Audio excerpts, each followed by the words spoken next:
Hello दोस्तों, good evening and welcome back to my YouTube channel.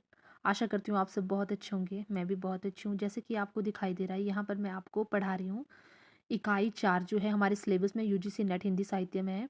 तो यहाँ मैं आपको पढ़ाने जा रही हूँ गांधीवादी दर्शन, जो हमें जो है यूजीसी नेट हिंदी साहित्य में जो सिलेबस है गांधीवादी दर्शन, उसके बारे में मैं आपको बता रही हूँ। तो ये जो है मेरे सेल्फ नोट्स है, तो मैं अपने नोट्स से इसे आपको पढ़ाने जा रही हूँ। तो आई होप आपको जो है मेरे नोट्स हेल्पफुल होंगे। तो प्लीज़ फ्रेंड्स, वीडियो में बने रहना। जो मैंने ये नोट्स बनाए हैं इसे अच्छे से ध्यान से सुनिएगा और पढ़िएगा। तो यहाँ पर जो है मैंने नोट्स बनाए, तो मैंने स्टार्ट करती हूँ। तो इसमें लिखा है नंबर, मतलब स्टार करके जो मैंने दिया है, इस तरह से मैं पढ़ रही हूँ। दर्शन गीता के कर्मवाद पर आधारित कर्मेणवादिका रस्ते माँ फलेषु कदाचन, कर्म करो फल ईश्वर के हाथ है वही देगा, इसी भावभूमि पर गांधी को समस्त अवधारणाएं केंद्रित है। यहाँ पर जो है इसमें जो है हमें बताया गया है गांधी के जो भी विचारधाराएं उसके बारे में हमें बताया कि किसके ये वाक्य हैं। एग्जाम में इस तरह से पूछेंगे, कोई भी हमारे को ये लाइन आ सकती है, तो ये इसमें ये कहा जाएगा कि ये कथन जो है किसके हैं। तो हमें इसे अच्छे से पढ़ना, अच्छे से सुनना है कि क्या कहा गया है किस पंक्तियों में। दर्शन गीता के कर्मवाद पर आधारित कर्मण्येवाधिका रस्ते माँ फलेषु कदाचन, कर्म करो फल ईश्वर के हाथ है वही देगा, इसी भावभूमि पर गांधी की समस्त अवधारणाएं केंद्रित है। नेक्स्ट, गांधी जी ने शिक्षा सिद्धांत को एक व्यापक अर्थ दिया। शिक्षा का उद्देश्य केवल मानसिक नहीं है, चारित्रिक, नैतिक, सामाजिक, आर्थिक तथा शारीरिक उन्नति भी शिक्षा के उद्देश्य है। ये सब कथन जो है गांधी जी के हैं। नेक्स्ट, वे अद्वैत दर्शन की बात करते हैं। किसकी बात करते हैं गांधी जी? अद्वैत दर्शन की बात करते हैं। नेक्स्ट में दिया गया है, मार्टिन लूथर किंग ने कहा था कि Martin Luther Martin Luther king ने कहा था कि उन्होंने गांधी से आदर्शवादिता भी सीखी और आदर्शों को जीवन में ढालने की तकनीक भी। किसने कहा है? मार्टिन लूथर किंग ने कहा था कि उन्होंने गांधी से आदर्शवादिता भी सीखी और आदर्शों को जीवन में ढालने की तकनीक भी। वे नैतिक यथार्थवादी थे। कैसे थे वे? नैतिक यथार्थवादी थे। गांधी ने धर्म शब्द की एक नई व्याख्या दी। किस चीज की दी? गांधी ने धर्म शब्द की एक नई व्याख्या दी। उन्होंने धर्म को पंथों की संकीर्ण परिभाषाओं से मुक्त किया। नेक्स्ट, गांधी एक परंपरावादी वैष्णव धर्मावलंबी परिवार में पले। अवतारवाद पर भी उनका विश्वास था। वे चाहते थे कि सब लोग धार्मिक वृत्ति के हो और अहिंसा का पूर्ण रूप से पालन करें।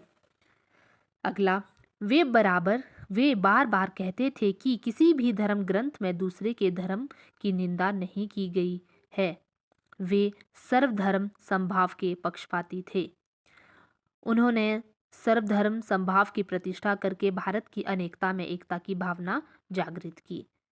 और गांधी कदाचित आधुनिक भारत के पहले राजनीतिक नेता थे जिन्होंने धर्म और राजनीति का समन्वय किया। वे धर्म विहीन राजनीति को बेईमानी मानते थे। कोई भी राजनीतिक कार्य तब तक वांछनीय नहीं है जब तक वह धर्म अथक अथवा नैतिकता के अनुरूप ना हो। नेक्स्ट, राम राज्य की परिकल्पना संभवतः गांधी की सबसे महत्वपूर्ण परिकल्पना है। गांधी जी का कहना था कि अगर सर्वोदय के सिद्धांत का अनुसरण किया जाए तो राम राज्य स्वयं ही स्थापित हो जाएगा। इसी आदर्शवादी सिद्धांत के आधार पर नेहरू ने भारत को वेलफेयर स्टेट बनाने का प्रयत्न किया। गांधी कहते थे कि हिंसा से प्राप्त स्वतंत्रता का मैं कायल नहीं हूँ। नैतिकता के क्षेत्र में नहीं बल्कि राजनीतिक के क्षेत्र में भी गांधी के इस सिद्धांत को सर्वाधिक महत्व दिया जाना चाहिए। यह भारतीय राजनीतिक दर्शन को उनकी एक बहुत बड़ी देन है। एग्जाम में ये प्रश्न भी बहुत बारी पूछा गया है। गांधी कहते थे कि हिंसा से प्राप्त स्वतंत्रता का मैं कायल हूँ। यही पेपर में आता है, गांधी जी कहते नहीं, ये आता है, हिंसा से प्राप्त स्वतंत्रता का मैं कायल हूँ।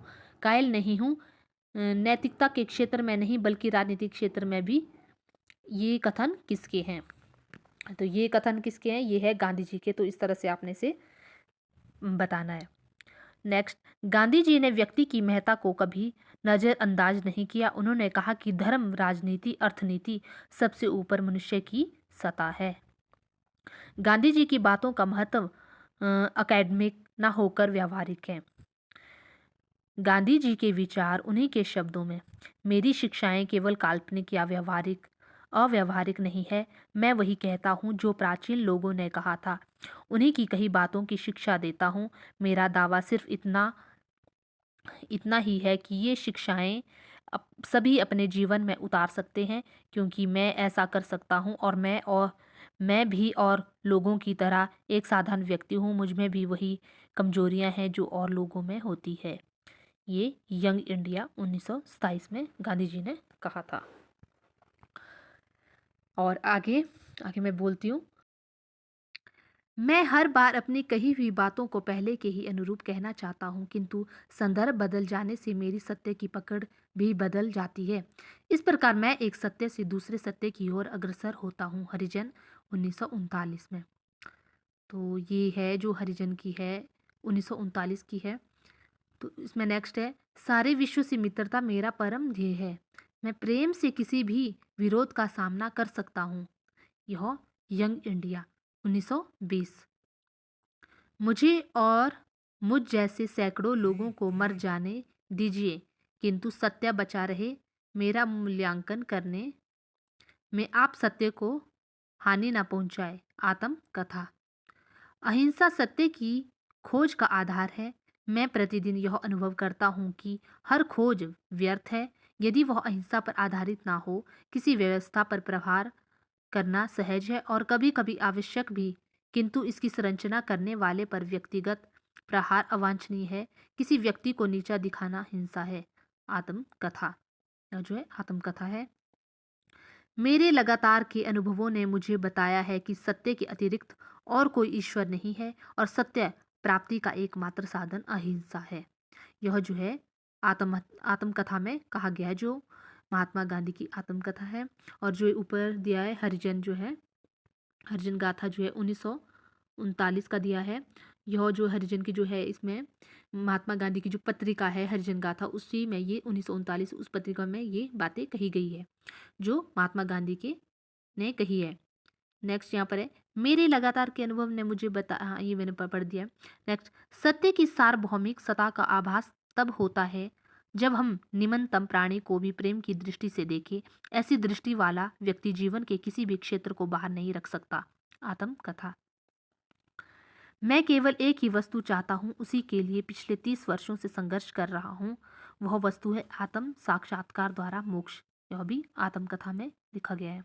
सरकार को अपनी नैतिक सत्ता के आधार पर शासन करना चाहिए। यह हरिजन हरिजन पत्रिका में लिखा गया है।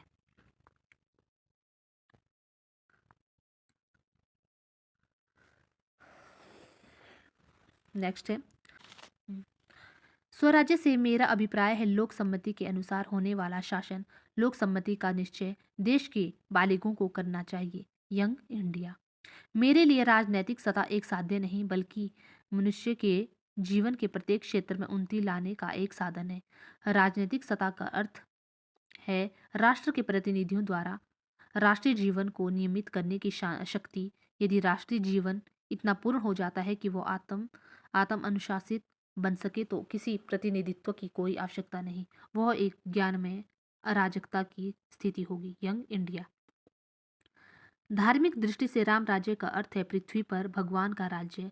राजनैतिक दृष्टि से यह पूर्ण स्वतंत्रता है जिसमें गरीबी और अमीरी, रंग और मतांतर के आधार पर स्थापित असमानताओं का सर्वदा अंत हो जाता है। Young India.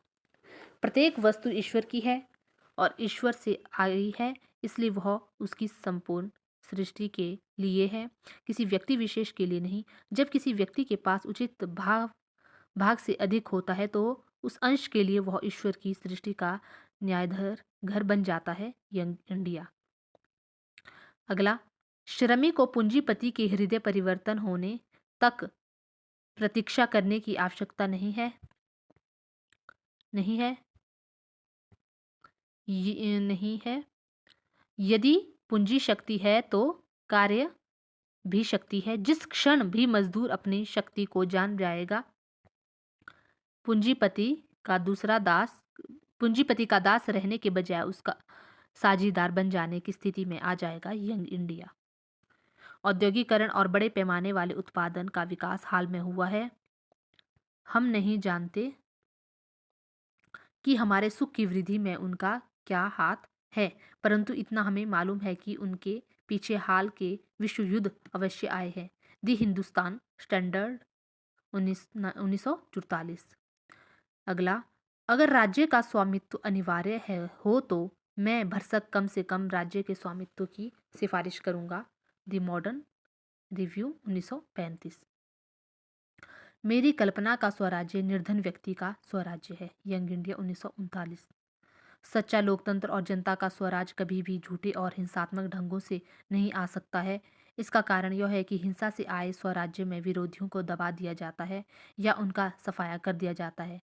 उसमें व्यक्तिगत स्वतंत्रता नहीं रहती है। व्यक्तिगत स्वतंत्रता केवल पूर्ण अहिंसात्मक राज्य में ही रह सकती है। हरिजन 1939। शक्ति का केंद्र दिल्ली, बम्बई या कलकत्ता जैसे शहरों में है। मैं इसको 7 लाख गाँव में बांट दूंगा। यह हरिजन 1939 में है। हरिजन जो पत्रिका है उसमें लिखा गया है 1939 को। सत्ता पंचायतों के पास होनी चाहिए। उनको इस योग्य बनने के लिए लोगों के शिक्षा स्तर को उठाना होगा। यह भी हरिजन 1946 में लिखा गया है। शिक्षा से मेरा तात्पर्य बालक और मनुष्य के शरीर, मन तथा आत्मा में जो कुछ सर्वोत्तम है उसको सर्वांगीण अभिव्यक्ति है। साक्षरता मात्र शिक्षा का अंतिम उद्देश्य नहीं, यह कहा गया है हरिजन पत्रिका में 1945 में। तो यह फ्रेंड्स जो है मेरे सेल्फ नोट्स है। आई होप आपको ये हेल्पफुल होंगे।